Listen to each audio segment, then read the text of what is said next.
নতুন করে কেউ চাঁদাবাজির চিন্তা করে, নতুন করে কেউ টাকা পাচারের চিন্তা করে, নতুন করে ব্যবসা প্রতিষ্ঠানে কেউ হামলা করে, নতুন করে মানুষকে আবার যদি মজলুম বানানোর চেষ্টা করে, আমরা আবার সেই জীবন বাজি রাখার সিদ্ধান্ত নিয়ে অঞ্চলে আমরা ভূমিকা পালন করব।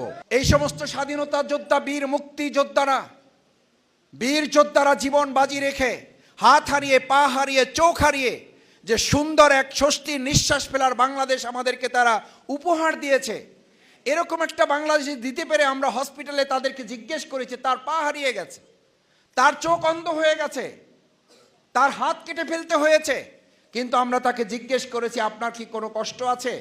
তিনি হাসি দিয়ে বলেছেন, আমি এরকম একটা সুন্দর বাংলাদেশ দেখার পর আমার পা হারিয়ে গেছে, আমার চোখ হারিয়ে গেছে, আমার হাত হারিয়ে গেছে, আমার কোনো দুঃখ নেই। যেই বাংলাদেশে স্বৈরাচারী শেখ হাসিনা নেই, এরকম বাংলাদেশে আমার হাত পা না থাকলেও আমার কোনো আপত্তি নেই।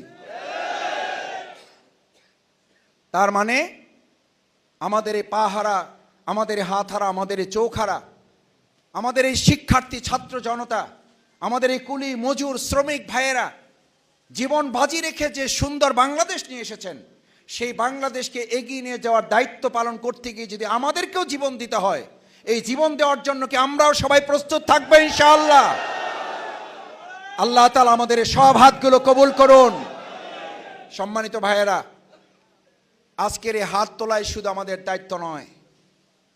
আমরা আপনাদেরকে বলেছি, বাংলাদেশ জামাত ইসলামীর 2008 সালের পর থেকে আমাদের অফিসগুলো বন্ধ করে দেওয়া হয়েছে।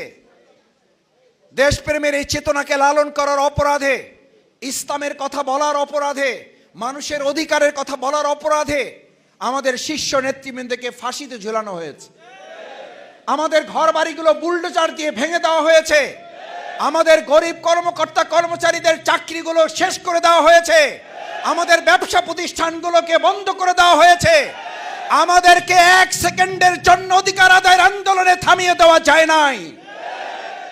ভবিষ্যতেও আমাদেরকে মনে রাখতে হবে, যে বা যারাই এই বৈষম্যহীন বাংলাদেশ গড়ার ক্ষেত্রে দেশের জনগণ যে কাজ করবে, বাংলাদেশ জামাত ইসলামী, ইসলামী ছাত্র শিবির তাদেরকে পাশে রেখে তাদের সাথে থেকে আমরা সেই আন্দোলন সামনের দিকেও চালিয়ে যাব।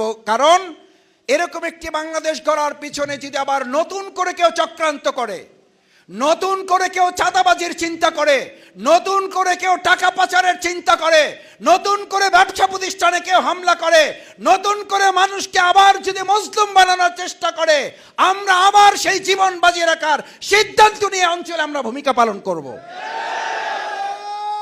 কেন?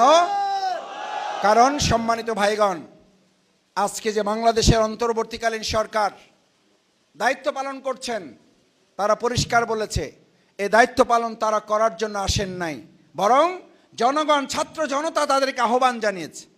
সুতরাং মানুষের ভোটের এবং ভাতের অধিকার আদায়ের জন্য যৌক্তিক একটা সময় নিয়ে আমরা আশা করি অপেক্ষাকৃত যৌক্তিক একটা সময়ের মধ্যে জনগণের ভোটের অধিকার নিশ্চিত করার পরিবেশ তৈরি করেই জনগণের নির্বাচনের একটা পরিবেশের মাধ্যমে নির্বাচিত সরকারের কাছে ক্ষমতা হস্তান্তর করবেন, সেই পর্যন্ত জনগণ অপেক্ষা করার জন্য প্রস্তুত আছে না নাই?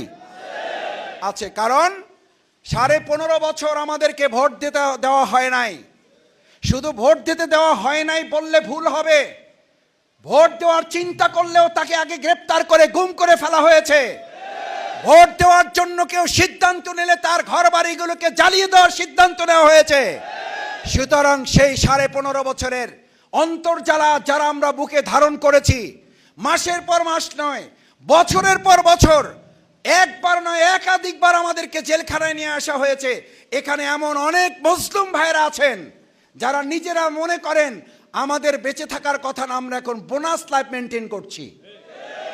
সেই সমস্ত মানুষকে সামনে রেখে আমাদের ছাত্র জনতার এই রক্তকে ব্যর্থ করার সমস্ত চক্রান্ত আমরা প্রতিহত